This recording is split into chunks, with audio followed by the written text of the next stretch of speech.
السلام علیکم ناظرین، خون سفید ہو چکے ہیں، اور اگر خون سفید نہ ہوتے تو کبھی بھی حضرت یوسف نہ بکتے مصر کے بازاروں میں۔ سگے کزن نے، ماموں کے بیٹے نے ان کے گھر آیا رات کے وقت اور ان کے ساتھ غلط کاری کرنے کی کوشش کی۔ انہوں نے اپنا بچاؤ کیا اور بچاؤ کرتے ہوئے ان کے کپڑے پھٹ گئے۔ بیچاری وہاں گھر سے تو بھاگ آئی، لیکن دوبارہ 15 دن ہو گئے فٹ پاتھ پہ اپنی زندگی گزار رہی ہیں اور گھر واپس نہیں گئی، کیونکہ واحد یہ اکیلی تھی اور ان کا دنیا میں ماں باپ بہن بھائی سبھی وفات پا گئے تھے۔ اکیلی یتیم بچی تھی، اپنا نظام زندگی کام کر کے چلا رہی تھی، لیکن ان درندوں، ان اپنے خون کے رشتوں سے بھی یہ محفوظ نہ رہ سکیں۔ بہن، جب آپ کے ساتھ یہ سب ہوا کتنا غلط ہوا، دکھ نہیں ہوا آپ کو؟ جی ہوا، میں مطلب کہ بیان ہی نہیں کر سکتی۔ آپ نے جو کہا وہ ٹھیک کہا، میں نے جو آپ کو بتایا، آپ کو میں نے بامشکل یہ بیان کیا، میں سب کو کیسے بیان کر کے بتاؤں کہ کیا ہوا ہے۔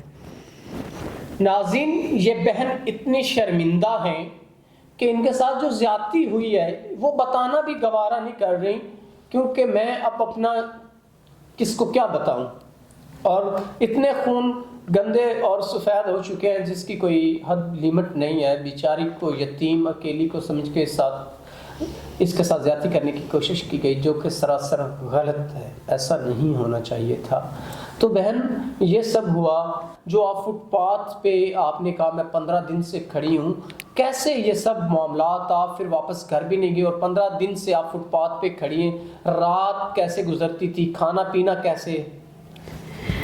باہر بھی مجھے مطلب لوگوں کو یہ ڈر تھا، میں وہاں سے تو بامشکل جان بچا کے نکل آئی، مگر فٹ پاتھ پہ بھی رہنا میرے لیے آسان نہیں تھا۔ میں نے کسی سے آپ کے آفس کے بارے میں سنا تو میں نے سوچا کہ میں آپ کے پاس آؤں، آپ کو اپنی سٹوری بیان کی میں نے کہ جو کچھ ہوا۔ تو اب میں یہ چاہتی ہوں کہ کوئی ایسا انسان ہو جو نکاح کرے، نکاح کی صورت میں قبول کرے، اس کے علاوہ میں کسی پہ یقین نہیں کر سکتی۔ ناظرین، انہوں نے ہمیں بتایا کہ 15 دن انہوں نے فٹ پاتھ پہ گزارے اور پھر کسی نے ان کو ہمارا بتایا اور یہ ہمارے پاس آئیں۔ پھر یہ ہمیں وہ جگہ بھی انہوں نے دکھائی جہاں یہ کھڑی رہی تھی۔ 15 دن رات انہوں نے گزارے، کوئی آتا جاتا دے جاتا تھا، کھانا وغیرہ یہ گزارا کر لیتی تھی۔ تو ہم ان کو اپنے جب یہ ہمارے دفتر آئی تو ہم نے ان کو یقین دلایا کہ انشاءاللہ کوئی نیک انسان آپ سے ضرور نکاح کرے گا آپ کے معاملات کو حل کرتے ہوئے۔ تو بہن، آپ بتائیں، اگر کوئی نیک اور صالح انسان جو آپ سے نکاح کرے، آپ کے تمام تر معاملات زندگی کو سمجھے، آپ سے نکاح کرے، آپ نکاح کرنے کے لیے تیار ہیں؟ جی، میں نکاح کروں گی۔ ناظرین، یہ نکاح کرنے کے لیے تیار ہیں۔ اگر کوئی اچھا انسان جو ان کے معاملات زندگی، ان کے ضروریات زندگی کو اچھی طرح پورا کرے گا تو یہ ان سے نکاح کر لیں گی۔ تو امید کرتے ہیں کوئی ایک انسان ان سے نکاح کر کے ان کی تمام تر پریشانیاں دور کرے گا۔ تو اسی کے ساتھ اپنے میزبان نواب احمد کو دیں اجازت، خدا حافظ۔